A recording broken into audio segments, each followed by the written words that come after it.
आप सभी का स्वागत है एक बार फिर से हमारे चैनल के ऊपर। और आई होप आपकी पढ़ाई काफ़ी अच्छी चल रही होगी। इस बार के जो भी स्टूडेंट्स हैं, आप लोग जो यूपीएससी का एग्ज़ाम लिखने वाले हैं, आप लोग पूरी जोश शोर से अपनी मेहनत कर रहे होंगे।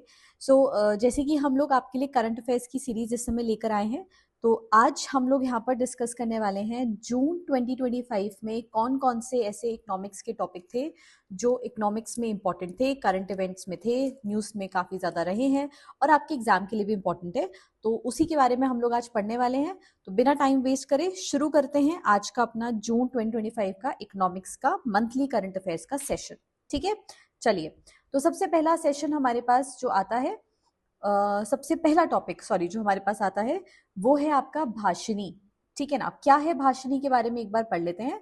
देखिए, जब भाषिणी को हम लोग फुल फॉर्म में देखते हैं तो उसका नाम है भाषा इंटरफेस फॉर इंडिया।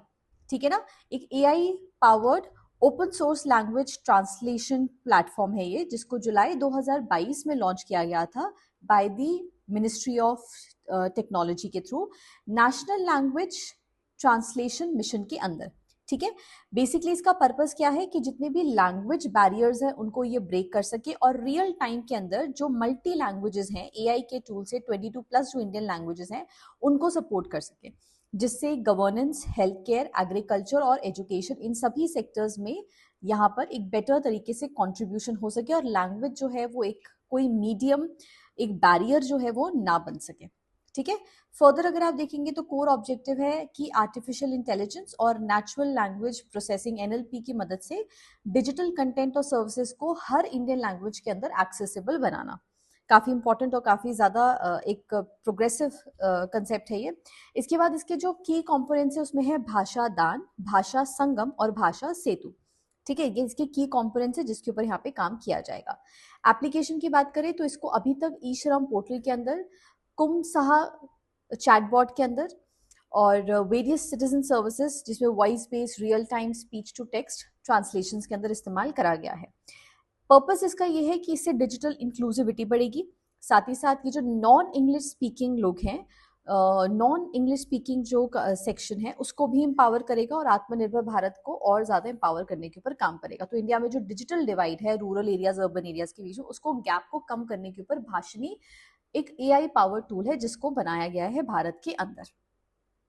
नेक्स्ट आपका जो टॉपिक आता है that is about first ever household income survey जो 2026 में कंडक्ट करवाया जाएगा। तो उसी के बारे में यहाँ पर बात करी गई है। 25 में कहा गया था कि ऐसा एक पहला हम हाउस होल्ड सर्वे करवाएंगे। तो चलिए जरा समझते हैं। तो मिनिस्ट्री ऑफ स्टैटिस्टिक्स ने यहाँ पर इंडिया का पहला कॉम्प्रिहेंसिव हाउस होल्ड इनकम सर्वे 2026 में करवाने की बात करी है, जिसको करवाने की रिस्पॉन्सिबिलिटी आपकी नेशनल सैंपल सर्वे की है। उसको कंडक्ट करवाया जाएगा by the field operation division of national statistical office, जिसको पहले एनएसएसओ कहा जाता था। ठीक है, अब ये सर्वे में क्या है इसके बारे में समझ लेते हैं। एक स्टैटिस्टिकल एक्सरसाइज है ये, जिसमें जितना भी इनकम से रिलेटेड, हाउस होल्ड में इनकम से रिलेटेड रिलायबल जो डेटा है उसको इकट्ठा करा जाएगा, जिसमें लोगों की वेजेस, उनकी सैलरी, वो क्या बिजनेस कर रहे हैं, एग्रीकल्चर से, प्रॉपर्टी से या फिर रेमिटेंसी से, जहां जहां से उनके पास जो पैसा आता है उसमें एक हाउस होल्ड सर्वे यहाँ पे कंडक्ट करवाया जाएगा। एम क्या है कि जो इनकम कंजम्पशन का मिसमैच कई बार शो होता है उसको समझ सके और जो ग्लोबल प्रैक्टिसेस हैं उनको भी हम अपनी कंट्री के अंदर अडॉप्ट कर सके। तो पहली बार ऐसा एक सर्वे जो है वो करवाया जाएगा जिसमें टेक्नोलॉजी की मदद से इसको एक्सेस करा जाएगा कि हाँ एक्चुअली में जो इनकम आ रही है और जो मिसमैच है इनकम कंजम्पशन में उसको हम कैसे डिवाइड को कम कर सकते हैं। ठीक है, साथ में ही अगर आप देखेंगे यहाँ पर तो आपको क्या देखने को मिलता है कि जो सर्वे है वो एम करता है to capture accurate data income level पे, डिस्ट्रीब्यूशन पैटर्न्स पे, और कैसे उससे हम बेहतर प्लानिंग कर सकते हैं, वेलफेयर प्लानिंग कर सकते हैं, उस पर वो काम करेगा। 1950 में ही इंडिया ने कोई नेशन वाइड इनकम सर्वे नहीं करा था, क्योंकि उस समय इंडिपेंडेंस के बाद ना तो गवर्नमेंट के पास इतने रिसोर्सेज थे और ना ही इतनी एक्सेसिबिलिटी थी। तो वो जो मिसमैच है कंजम्पशन और इनकम को लेकर उसको रेक्टिफाई करने के ऊपर अब यहाँ पे काम किया जा रहा है। अब थोड़ा सा हम लोग एनएसओ के बारे में जान लेते हैं। एनएसओ एक सेंट्रल स्टैटिस्टिकल एजेंसी है जो ministry of statistics and programme implementation के अंदर काम करती है। 2019 में बनाई गई थी और बाद में मर्ज हो गई थी सीएसओ के साथ। तो ऐसे एनएसओ जो है वो सोशल इकोनॉमिक सर्वे करता है और साथ ही साथ जितने भी आपके कंज्यूमर एक्सपेंडिचर्स हैं उनके ऊपर वो काम करता है, एक नेशनल अकाउंट स्टैटिस्टिक्स प्रिपेयर करता है। ये आपने इसके बारे में पढ़ा। नेक्स्ट टॉपिक आपके पास जो आता है वो है जीडीपी का बेस ईयर, ठीक है ना। अभी बात करी जा रही है 2025 में कि जो जीडीपी का बेस ईयर है उसको रिवाइज करा जाए। तो जरा समझते हैं। तो मिनिस्ट्री ऑफ स्टैटिस्टिक्स और प्रोग्राम इम्प्लीमेंटेशन के थ्रू ये कहा गया कि अब जो न्यू बेस ईयर है वो प्रपोज किया गया था 2022-23, और ये कहा गया था इसको हम लोग बना देंगे। न्यू ईयर जो प्रपोज किया जाएगा वो February 27, 2026 से कर दिया जाएगा। तो बेस ईयर बेसिकली क्या होता है? बेस ईयर एक तरीके से अपने आप में एक रेफरेंस ईयर होता है। ऐसे समझिए एक रेफरेंस ईयर है जिसके बेसिस पे जीडीपी को कैलकुलेट किया जाता है। ये देखा जाता है कि भाई उस समय के कंपैरिजन में आज कितना इन्फ्लेशन हो चुका है। तो अभी तक जो हमारे पास बेस ईयर रहा था वो 2011 एंड 12 था। अभी ये बढ़कर आपका बोला गया है 2022-23 कर दिया जाए, जिससे इकोनॉमिक परफॉर्मेंस ज्यादा बेटर इवेल्युएट हो सके। इससे क्या क्या फायदे होंगे? पहला, एक्यूरेट मेजरमेंट आएगा।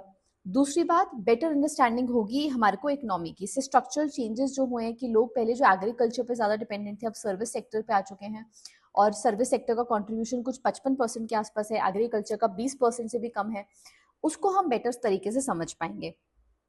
साथ में ही पॉलिसी मेकिंग बेटर हो पाएगी, क्योंकि गवर्नमेंट अभी तक भी कहीं ना कहीं अपने जो पॉलिसी मेकिंग है उसको एग्रीकल्चर को मेन स्टेक समझ के अगर करती है तो जरूरी है कि वो इस समय बेटर पॉलिसी मेकिंग के लिए रिलायबल डेटा की मदद से अपनी पॉलिसीज बनाए। फिर इंडस्ट्रीज और न्यू सेक्टर्स को इंक्लूड करा जाएगा, और जो ऑब्सोलीट है उन्हें हटा दिया जाएगा। और नेशनल स्टैटिस्टिकल कमीशन जो है वो रीबेस करेगा इसको हर 5 साल के अंदर। तो हिस्टोरिकली अगर आप देखेंगे तो सबसे पहला जो हमारा न्यू बेस ईयर जब स्टार्ट हुआ था वो 1960-61 था। 1967 में उसको रिवाइज करा गया, और ऐसे सक्सेसिवली हमारा वो बेस ईयर चलता चला गया। अब ये जो बेस ईयर है वो 8 अपकमिंग बेस ईयर 2022-23 और 2026 से करा जाएगा। पहला जो नेशनल इनकम एस्टिमेट रखा गया था वो मालानोबिस कमेटी 1949 के तहत रखा गया था, ठीक है। तो this is important. Associated divisions कौन कौन से होंगे? जब हमारा बेस ईयर रिवाइज होगा तो उससे आईआईपी का बेस ईयर, सीपीआई का बेस ईयर और जीडीपी का रिवीजन जो है वो मेथोडोलॉजी के अपडेट, मतलब उसके अंदर भी कुछ पर्टिकुलर रिविजन यहाँ पर लेकर आएगा। बट जब भी बेस ईयर को रिवाइज करा जाता है तो उसके कुछ चैलेंजेस भी होते हैं। पहला, डेटा क्वालिटी के चैलेंज, क्योंकि प्रॉब्लम्स जो है वो कंज्यूमर एक्सपेंडिचर सर्वे के साथ भी जुड़ी होती है। फिर पॉलिसी डिस्ट्रप्शंस, क्योंकि पॉलिसी जैसे बनाई जाती है वो कई बार नॉर्मल इकोनॉमिक ट्रेंड से अलग होंगी और अब थोड़े से मेजर चेंजेस भी लाने पड़ेंगे। फिर कोविड-19 का इम्पैक्ट है, pandemic years not considered normal for benchmarking. फिर डेटा गैप्स है तो डिले होगा सेंसस इफेक्ट्स में। और क्रेडिबिलिटी कंसर्न, 2015 में जो जीडीपी रिवीजन पे जो स्पार्क कंट्रोवर्सी हुई थी ग्रोथ एस्टिमेट को लेकर, उस पर भी कुछ चैलेंजेस आ सकते हैं। तो क्या करा जाएगा? जैसे हम जानते हैं कि इंडिया इस समय वर्ल्ड की 3rd लार्जेस्ट इकोनॉमी है, और नई जीडीपी सीरीज में अगर हम लोग देखें तो एक्यूरेसी क्रूशल होगी इन्वेस्टर के कॉन्फिडेंस के लिए, पॉलिसी क्रेडिबिलिटी के लिए और ग्लोबल रैंकिंग के लिए। इसीलिए कहा जा रहा है कि इस समय इसको रिवाइज करना जरूरी है। तो क्या चीज आपके लिए इंपॉर्टेंट है कि बेस ईयर रियल जीडीपी के साथ कंपैरिजन में मदद करता है। अभी 22-23 प्रपोज्ड है। रिवीजन में स्ट्रक्चरल इकोनॉमिक चेंजेस को हम लोग बेटर समझ पाएंगे। हाँ, डेटा क्वालिटी डिस्ट्रप्शन कोविड के अपने इम्पैक्ट है, लेकिन इंडिया की क्रेडिबिलिटी और मेजर पॉलिसी मेकिंग के लिए अब ये जरूरी है कि हम बेस ईयर को रिवाइज कर सकें। Okay, so do remember this thing. Next हमारे पास जो टॉपिक है that is about cotton production in India, ठीक है ना। तो हम समझेंगे कि कॉटन प्रोडक्शन को लेकर कौन से ऐसे स्टेट्स हैं जहाँ पे कॉटन का प्रोडक्शन होता है और क्या क्या कंडीशंस होती है कॉटन को प्रोड्यूस करने के लिए। तो यहाँ पर 2025 के बजट के अंदर गवर्नमेंट ने अनाउंस किया था mission for cotton productivity. Aim क्या था कि कॉटन की जो फसल है, यील्ड है, उसको बढ़ाया जाए, सस्टेनेबल हो और साथ ही साथ एक्स्ट्रा लॉन्ग स्टेपल हमारे पास कॉटन प्रोड्यूस हो सके। सो फैक्ट्स क्या ध्यान रखेंगे आप? ये जो मिशन फॉर कॉटन प्रोडक्टिविटी है इसका ड्यूरेशन 5 साल का रखा गया है। नोडल मिनिस्ट्री ऑफ टेक्सटाइल है। फोकस है उसकी प्रोडक्टिविटी कॉटन को बढ़ाना और सस्टेनेबिलिटी को भी इंक्रीज करना। साथ ही साथ ईएलएस कॉटन को एनकरेज करना और साइंस एंड टेक्नोलॉजी के अंदर भी इसे सपोर्ट करना। ओके, तो गवर्नमेंट का 5F विजन है वो क्या है? Farm, fibre, factory, fashion and foreign. ठीक है, तो ये जो 5F विजन है ये काफी इंपॉर्टेंट है, इसको हमें ध्यान रखना जरूरी है। अगर ये mission for cotton productivity successful होता है तो उससे फार्मर की इनकम बढ़ेगी, कॉटन का जो क्वालिटी है वो क्वालिटी सप्लाई स्टेडी हो जाएगा, इंपोर्ट पे डिपेंडेंस कम हो जाएगी, ग्लोबल कॉम्पिटिटिवनेस हमारी बेहतर होगी, और जो एमएसएमई सेक्टर है उसमें भी 80% तक उनको भी ग्रोथ देखने को मिलेगी। इस मिशन की रिक्वायरमेंट क्यों है? कहीं ना कहीं हमारी जो कॉटन प्रोडक्टिविटी है वो स्टैग्नेंट हो चुकी, ईल्ड है वो स्टैग्नेंट हो चुकी है। उसके बाद कॉटन जो है वो 67% कॉटन एरिया जो है वो रेन फेड है, ओनली 33% जो है वो इरीगेटेड है, ठीक है ना।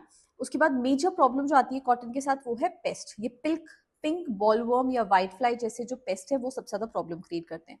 देन प्राइस की वॉलिटिलिटी, ये एक मेजर अलग चैलेंज है क्योंकि फ्लक्चुएटिंग कॉटन के प्राइसेस, वीक मार्केट इंफ्रास्ट्रक्चर और एक्सपोर्ट पॉलिसी अनसर्टेनिटीज भी यहाँ पर चैलेंजेस क्रिएट करती हैं। अब थोड़ी चीजें हम कॉटन के बारे में जान लेते हैं।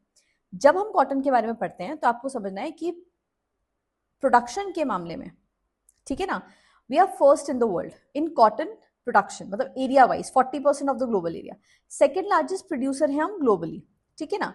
तो हमने 2022-23 में ही 343 लाख बेल्स, मतलब 5.8 मिलियन मेट्रिक टन कॉटन का प्रोडक्शन हम लोगों ने यहाँ पर करा था। मेजर कॉटन जो इंडिया में ग्रो होती है, अगर नॉर्थ में देखेंगे तो पंजाब, हरियाणा, राजस्थान, सेंट्रल में देखेंगे तो गुजरात, महाराष्ट्र, मध्य प्रदेश, और साउथ में देखेंगे तो तेलंगाना, आंध्र प्रदेश और कर्नाटका में होती है। इंडिया की 39th पोजीशन है यील्ड ग्लोबल के मामले में, जो यूएस, चाइना और ब्राजील से काफी कम है। और हम कंज्यूमर भी हैं, हम सेकेंड लार्जेस्ट कंज्यूमर भी हैं, और इम्पोर्ट हमारा 10% से कम होता है डोमेस्टिक कंजम्पशन के लिए, क्योंकि मेजरली यहाँ पे जो भी प्रोड्यूस होता है वो हम लोग, हमारा कंजम्पशन भी होता है। इंपॉर्टेंट क्यों है कॉटन? क्योंकि कॉटन को अपने आप में व्हाइट गोल्ड कहा जाता है, एक मेजर कमर्शियल क्रॉप है, फॉरेन एक्सचेंज अर्निंग्स में भी मेजर कंट्रीब्यूटर है, और 30 लाख बेल्स के आसपास हम एक्सपोर्ट करते हैं। इससे 6 मिलियन मतलब 60 लाख किसानों का घर चलता है, और 40 से 50 million people are there in the value chain.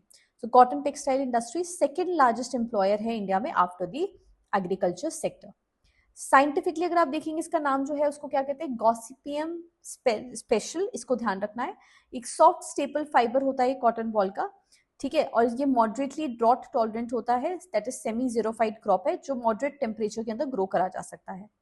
ये इसकी अलग अलग वेराइटीज होती हैं, जो एशियन कॉटन, इजिप्शियन कॉटन के अंदर आता है, ठीक है। 90% जो हाइब्रिड कॉटन इंडिया में है वो आपका जी हर्सिटम है। अब आती है बात बीटी कॉटन की। अक्सर ये भी चीज जो है वो न्यूज में रहती है। तो जो बीटी कॉटन है, जिसको हम बोलते हैं bacillus thuringiensis, GM cotton, basically आपके जेनेटिकली मॉडिफाइड है वो, ठीक है ना, जो किसी भी तरीके के पेस्ट के लिए रेजिस्टेंट है। सो सिर्फ जीएम क्रॉप अप्रूव्ड है कमर्शियल कल्टीवेशन के लिए इंडिया में 2002 से, जिसको जेनेटिक इंजीनियरिंग अप्रेजल कमिटी के थ्रू अप्रूवल दिया गया है। पॉपुलर जो टेक्नोलॉजी है वह है बॉलगार्ड 1 एंड बॉलगार्ड 2, ठीक है। रिसेंटली भी CSIR जो नेशनल बोटानिकल रिसर्च इंस्टीट्यूट है उसने डेवलप किया था बॉलवॉर्म रेजिस्टेंट जीएम कॉटन, उसको उन्होंने डेवलप किया था, जो किसी भी तरीके के वर्म से कॉटन की लीफ को, फ्रूट को प्रोटेक्ट रख सकता है।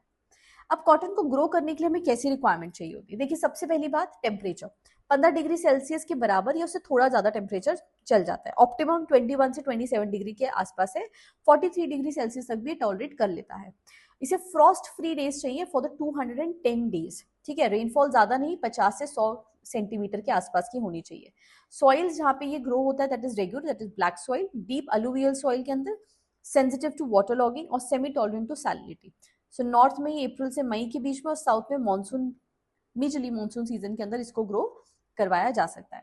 गवर्नमेंट ने भी मेजर इनिशिएटिव्स लिए, जैसे MSME फॉर द कॉटन, ठीक है ना, तो उसमें 2 वेराइटीज मीडियम और लॉन्ग स्टेपल के ऊपर गवर्नमेंट प्रोक्योर करती है। फिर एक आता है कस्तूरी कॉटन इंडिया, वो ब्रांड इनिशिएटिव है, गवर्नमेंट ने अपना ब्रांड लॉन्च करा है उसके साथ, जिसको बोलते हैं कस्तूरी कॉटन।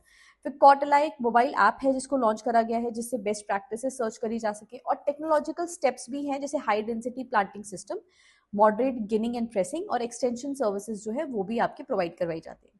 तो जो आपको याद रखना है वो क्या है कि बजट में मिशन फॉर कॉटन प्रोडक्टिविटी बात करी गई, मिनिस्ट्री ऑफ टेक्सटाइल से देखती है, 5 साल का इसका पूरा का पूरा एक ड्यूरेशन पीरियड है। इंडिया फर्स्ट है एरिया वाइज और सेकंड है प्रोडक्शन में। मेजर इशू क्या है कि हमारे पास लो प्रोडक्टिविटी और ज्यादातर एरिया रेन फेड डिपेंडेंट है, इरिगेटेड डिपेंडेंट नहीं है। BT cotton only approved GM crop है इंडिया में, और कोई भी बीटी क्रॉप नहीं है जो जेनेटिकली मॉडिफाइड इस समय हो, बीटी ब्रिंजल, बीटी टर्मरिक, कुछ नहीं, बस कॉटन इस समय अप्रूव्ड है। कॉटन को व्हाइट गोल्ड भी कहते हैं। 67% एरिया इसका रेनफेड है, और जो आपका डोमिनेंट स्पीशी इंडिया में जो हाइब्रिड है वो है आपका जी हर्सिटम। Okay, these are the certain essential points. अब नेक्स्ट हम लोग बढ़ते हैं। नेक्स्ट हमारे पास टॉपिक है कुसुम स्कीम। अब ये क्या है कुसुम स्कीम, एक बार देख लेते हैं। 2019 में गवर्नमेंट ने इसे लॉन्च किया था, मिनिस्ट्री ऑफ न्यू और रेन्यूएबल एनर्जी ने। पूरा नाम है इसका प्रधानमंत्री किसान ऊर्जा सुरक्षा एवं उत्थान महाभियान, ठीक है। पर्पस क्या था कि मार्च 2026 तक सोलर कैपेसिटी की मदद से हम 34,800 मेगावाट तक की एनर्जी प्रोड्यूस कर पाएंगे। ठीक है। तो एनर्जी सिक्योरिटी किसके लिए इस्तेमाल होगी? फार्मर्स के लिए, वाटर सिक्योरिटी के लिए, फार्मर की इनकम को बढ़ाने के लिए, dieselise the agriculture sector, environmental pollution को कम करने के लिए, और डिसेंट्रलाइज सोलर पावर को प्रमोट करने के लिए। तो एलिजिबल बेनिफिशियरीज कौन कौन है? Individual farmers, group of farmers, FPO, panchayat, cooperatives और वाटर यूजर एसोसिएशंस। अगर हम कंपोनेंट्स की बात करें तो सबसे पहले यहाँ पे इसका कंपोनेंट ए, जिसको हम बोलते हैं डिसेंट्रलाइज्ड सोलर पावर प्लांट्स, उसमें क्या है कि 10,000 मेगावाट की कैपेसिटी, प्लांट का साइज 500 किलोवाट से 2 मेगावाट तक, बैरन या किसी भी फैलो लैंड पे इसको लगाया जाएगा और 5 किलोमीटर तक के रीजन में ही इसको इंस्टॉल किया जाएगा। कौन इसको सेटअप कर सकता है? फार्मर्स कर सकते हैं, फार्मर के ग्रुप्स, कोऑपरेटिव, पंचायत और एफपीओ इसे सेटअप कर सकते हैं।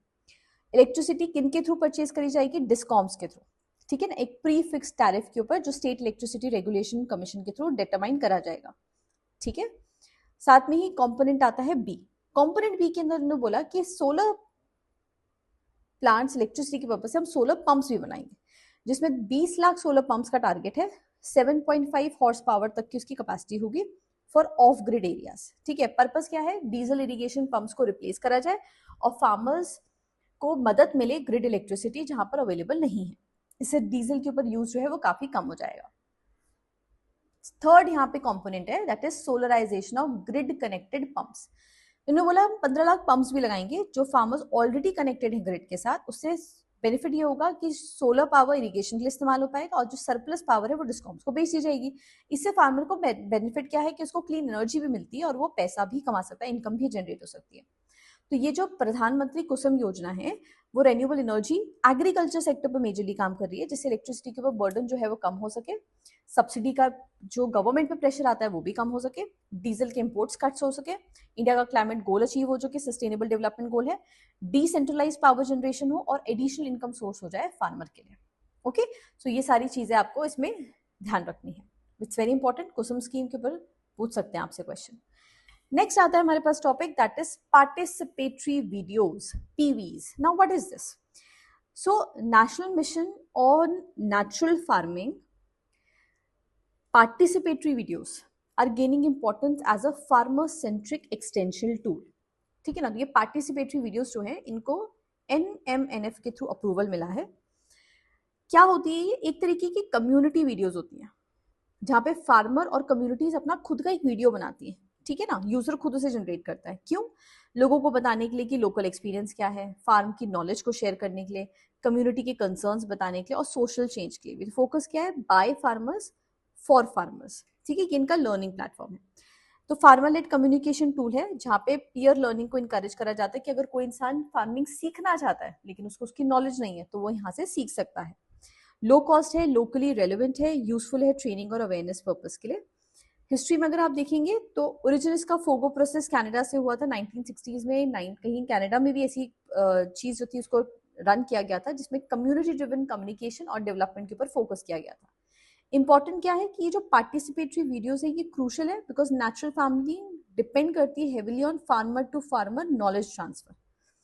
तो क्विक सेंसिटाइजेशन होगा, इससे ट्रस्ट डेवलप होगा लोगों के बीच में और बेसिकली जो फार्मर है वो बेहतर तरीके से लोगों तक अपने ओपिनियंस को भी पहुंचा पाएगा, ठीक है। तो farmers are 7 times more likely to adopt practices after watching the participatory videos.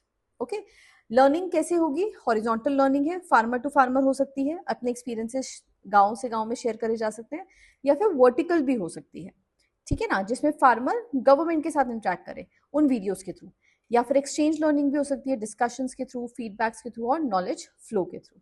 Okay, so this is what you need to remember. Next हमारे पास आता है टॉपिक दैट इज काला नमक राइस। काला नमक राइस ये क्या है इसके बारे में देखते हैं। इसको बुद्धा राइस भी कहते हैं, ठीक है। एक premium aromatic non basmati rice है जो तेराई रीजन में ग्रो करा जाता है, उत्तर प्रदेश और नेपाल के, ठीक है। फिजिकली आप देखेंगे it is a black husk, इसीलिए उसका नाम जो है वो काला नमक रखा गया है, एंड अ वाइट कर्नल, ठीक है ना, उसका वाइट कर्नेल होता है और बाहर से जो कवरिंग होगी वो ब्लैक होगी, ठीक है। क्यों पॉपुलर है? स्ट्रॉन्ग फ्रैग्रेंस के लिए और फ्लफी टेक्सचर के लिए, तो इसे सेंटेड ब्लैक पर्ल भी कहते हैं, ठीक है। जियोग्राफिक ओरिजिन अगर आप देखेंगे तो इसमें 11 डिस्ट्रिक्ट्स में ग्रो होता है ये तेराई रीजन के, और कुछ पार्ट्स ऑफ नेपाल में भी ग्रो होता है।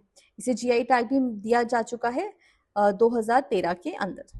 ओके, तो क्यों इसे बुद्धा राइस भी बोलते हैं? क्योंकि ये एसोसिएटेड है लॉर्ड बुद्धा के साथ भी, ठीक है ना, बिकॉज कहा जाता है कि that lord Buddha gifted the seeds to the people of Shravasti after his enlightenment so they could remember him by its fragrance. ठीक है, एंटीक है, कल्टीवेट करा जाता है, बुद्धिस्ट पीरियड में भी कल्टीवेट होता था and it's associated with the Buddhist tradition also. इसको फीचर करा गया है speciality rices of the world में by food and agriculture organisation के थ्रू। न्यूट्रिशनल प्रोफाइल अगर आप देखेंगे तो माइक्रो न्यूट्रिएंट्स होते हैं इसमें, ये आयरन और जिंक में काफी ज्यादा रिच होता है, साथ में ही इसका ग्लाइसेमिक इंडेक्स काफी ज्यादा कम होता है which is very suitable for the diabetic people. Protein content 11% है और हेल्थ की बात करें तो कार्डियोवैस्कुलर डिजीज और अल्जाइमर जैसे डिजीज को प्रिवेंट कर सकता है क्योंकि इसमें एक एंटीऑक्सीडेंट होता है जिसको हम कहते हैं एंथोसाइनिन। अब ध्यान रखना, कई बार ऐसे भी क्वेश्चन पूछ लेते हैं कि एंथोसाइनिन क्या है, तो ध्यान रखना इट इज एन एंटीऑक्सीडेंट और ये ब्लैक राइस में मिलता है और ये कार्डियोवैस्कुलर और अल्जाइमर जैसे डिजीज को भी प्रिवेंट कर सकता है। तो रिसेंट डेवलपमेंट में अगर आप देखेंगे तो ट्रेडिशनल वैरायटी जो इसकी वो 140 सेंटीमीटर के आसपास की होती है। दो नई डॉफ वैरायटीज भी यहाँ पे इसकी मिली है, एक है नरेंद्र काला नमक 1638 और पूसा नरेंद्र काला नमक 1652 यील्ड को बढ़ाने के लिए। गवर्नमेंट भी इस पे काफी इनिशिएटिव्स ले सकी है, जैसे वन डिस्ट्रिक्ट वन प्रोडक्ट। फिर यूपी की गवर्नमेंट भी प्रमोट कर रही है ऐसे नेशंस जैसे सिंगापुर, थाईलैंड और म्यांमार के अंदर। तो ये बात आप इसमें ध्यान रखिएगा कि गवर्नमेंट भी इसमें अपनी तरफ से इनिशिएटिव्स काफी ले चुकी है। ओके, नेक्स्ट टॉपिक पे बढ़ते हैं। नेक्स्ट है हमारे पास topic national mission on natural farming. So national mission on natural farming एक सेंट्रली स्पॉन्सर्ड स्कीम है जो नवंबर 2024 में लॉन्च करी गई थी मिनिस्ट्री ऑफ एग्रीकल्चर फार्मर के द्वारा केमिकल फ्री सस्टेनेबल एग्रीकल्चर के लिए। की फीचर ये था कि यहाँ पे टोटल 2481 करोड़ रुपीस तक का टोटल आउटले था। 15th फाइनेंस कमीशन में सेंटर और स्टेट के बीच में इसको डिस्ट्रीब्यूट करा जाएगा। साथ में ही 1 करोड़ फार्मर्स इसके अंदर कवर होंगे, नेचुरल फार्मिंग को कवर करेंगे। इम्प्लीमेंटेशन है 1500 क्लस्टर्स ग्राम पंचायत के अंदर इसके ऊपर काम किया जाएगा। 10,000 बायो इनपुट रिसोर्स सेंटर्स होंगे इसके इंफ्रास्ट्रक्चर को सपोर्ट करने के लिए और 200 मॉडल बनाए जाएंगे, डिमॉन्स्ट्रेशन फार्म्स बनाए जाएंगे जिसको हम कहते हैं कृषि विज्ञान केंद्र, ठीक है, फार्मर्स को ट्रेन करने के लिए। 30,000 इसमें कृषि सखीज होंगी और इंसेंटिव्स भी यहाँ पे 4,000 पर एकड़ पर ईयर 2 साल तक दिए जाएंगे। ठीक है, कोर प्रिंसिपल्स अगर आप समझेंगे तो इसमें जो ट्रेडिशनल इंडियन नॉलेज है उसको बरकरार रखा जाएगा और साथ में ही जीरो यूज करा जाएगा सिंथेटिक फर्टिलाइजर्स और पेस्टिसाइड्स का। साथ में ही हेवी रिलायंस है लो काउ ब्रीड्स पे, फोकस है बायोमास मल्चिंग और इंसिट्यू ऑर्गेनिक मैटर पे और डाइवर्सिफाइड क्रॉपिंग पे भी पैरेलली काम करता है। सिग्निफिकेंट क्यों है? क्योंकि कॉस्ट रिड्यूस होती है, सॉइल की हेल्थ बढ़ती है और फूड सेफ्टी भी है, फर्टिलाइजर इस्तेमाल नहीं होंगे तो। साथ ही साथ जियो टैग प्रोसेस के साथ ये लिंक्ड है, तो ऑनलाइन प्लेटफॉर्म तो रियल टाइम ट्रैकिंग भी हो सकती है और 2 से 3 साल का यहाँ पे ट्रांजिशन पीरियड है, lack of wide spread awareness है और रॉबस्ट नेशनल ब्रांडिंग भी यहाँ पे करी जाएगी। ओके, नेक्स्ट आता है topic impact of warming of yield of staple crops. ठीक है ना, तो जरा इसके बारे में एक बार समझते हैं।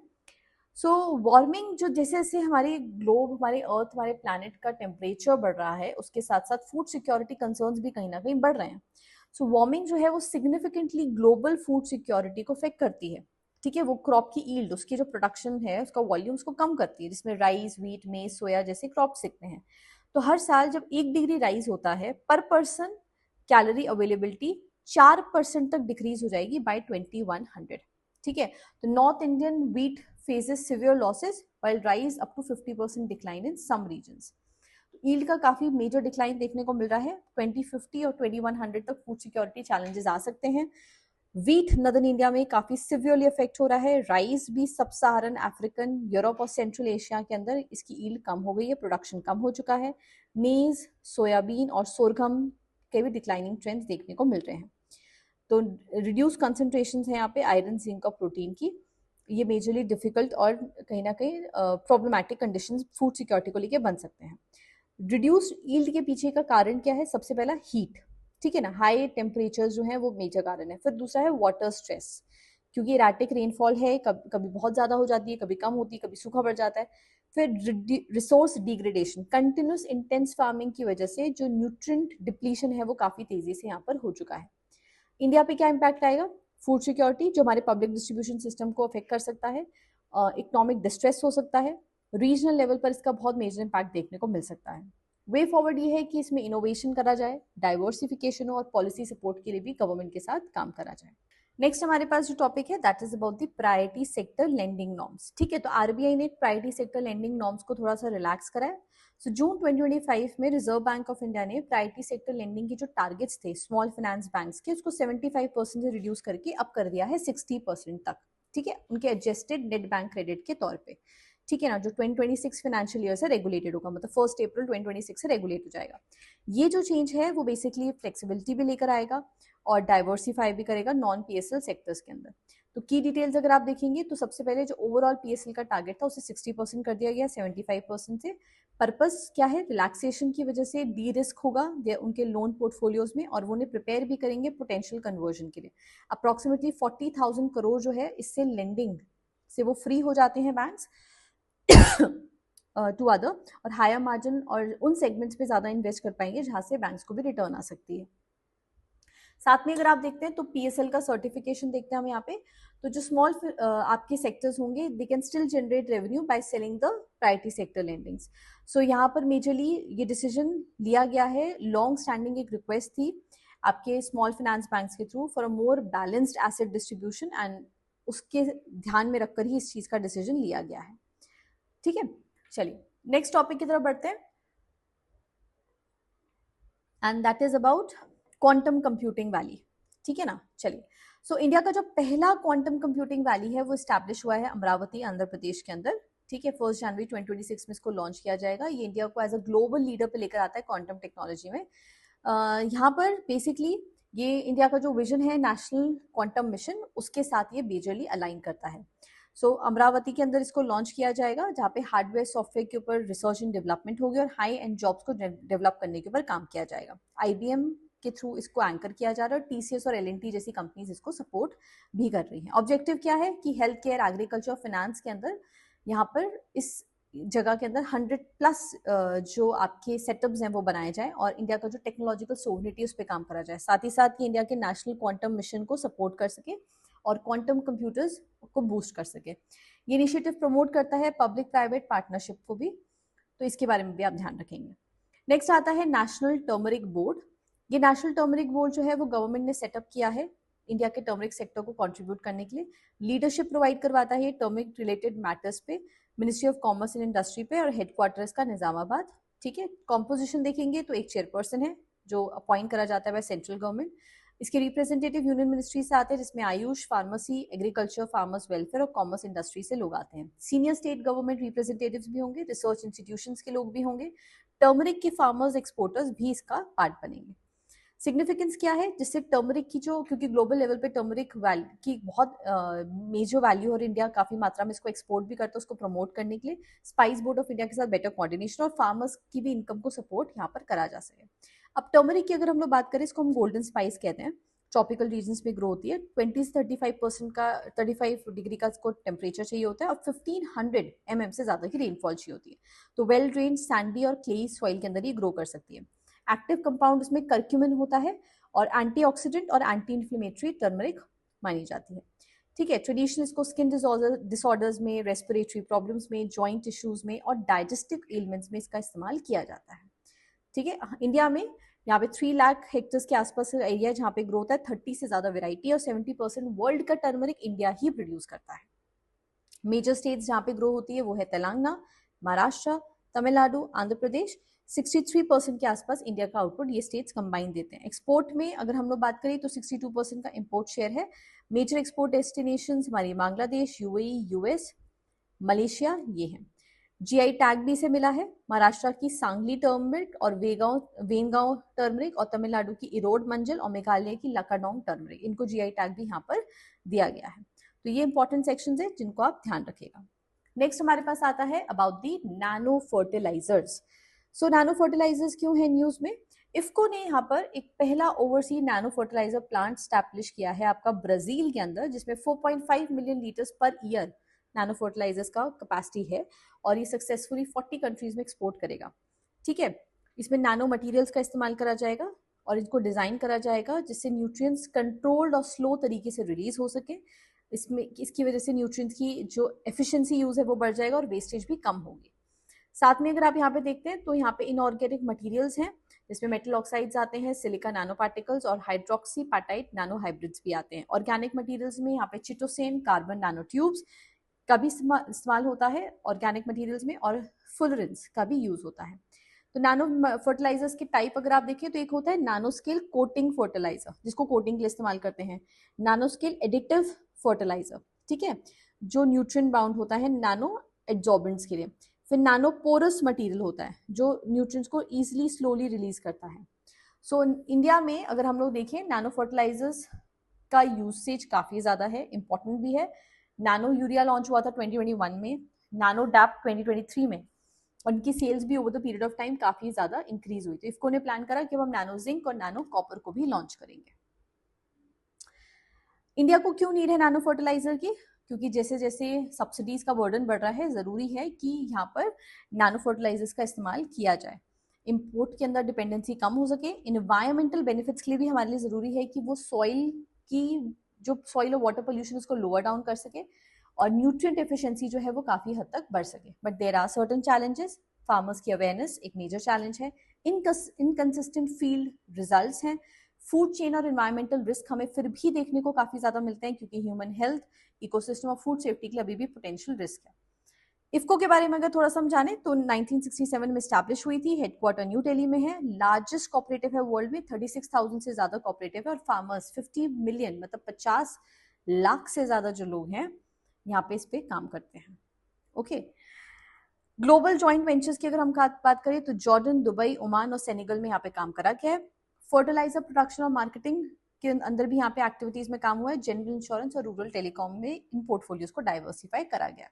ब्राजील हमारे लिए इंपॉर्टेंट है, क्योंकि ब्राजील में मेजर प्रोडक्शन होता है आपका कॉर्न, सोयाबीन, शुगरकेन और कॉफी, और अभी वहाँ पे ही प्लांट इसका लगाया गया। तो इंडिया ने जो नैनो फर्टिलाइजर्स लगाए हैं, जैसे यूरिया, डीएपी का यूज 20% तक ड्रॉप हुआ, कॉर्न और सोयाबीन का ईल्ड 10% तक बढ़ा, शुगरकेन आउटपुट 7% तक बढ़ा। तो ये बताता है कि नैनो फर्टिलाइजर्स का अपने आप में बहुत बहुत बड़ा पोटेंशियल है, और उससे हम अपनी ग्रोथ को, ईल्ड को बढ़ा सकते हैं। So these are the major thing जो आप ध्यान रखेंगे। Digital payment intelligence platform, this is the next topic. So RBI ने एक इनिशिएटिव लिया, जिससे जो इंडिया के अंदर डिजिटल इकोसिस्टम में फ्रॉड्स होते हैं उसके लिए उन्होंने एक इनिशिएटिव डिजाइन करा, जिसको हम बोलते हैं digital payment intelligence platform.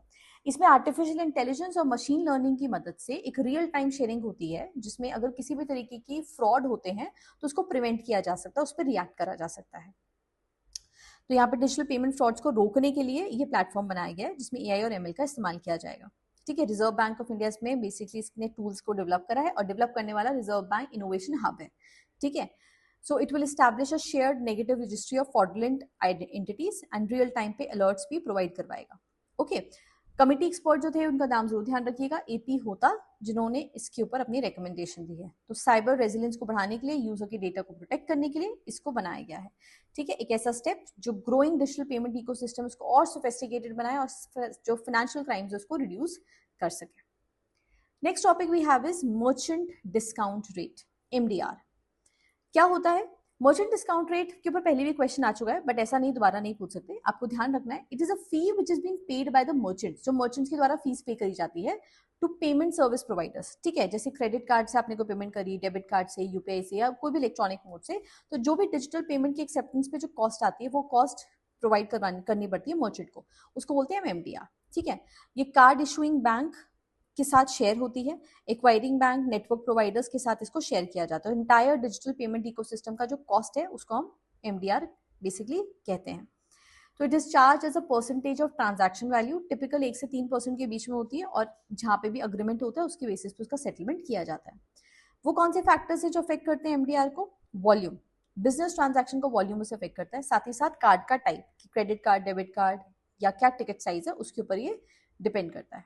Merchant पे क्या इंपैक्ट आता है? ये बिजनेस ऑपरेटिंग कॉस्ट के लिए कहीं ना कहीं थोड़ा सा प्रॉब्लमैटिक हो जाता है कई बार मर्चेंट के लिए, प्राइस डिसीजंस को इन्फ्लुएंस भी करता है, और डिजिटल पेमेंट अडॉप्शन हमारे इकोनॉमिक्स को भी वैरी करता है। As per the rules RBI इसको मैनेज करता है, मर्चेंट अपने हिसाब से एमडीआर चार्जेस को बदल नहीं सकते हैं, और डिजिटल पेमेंट्स को और कंज्यूमर्स के इंटरेस्ट को भी साथ में ध्यान रखता है।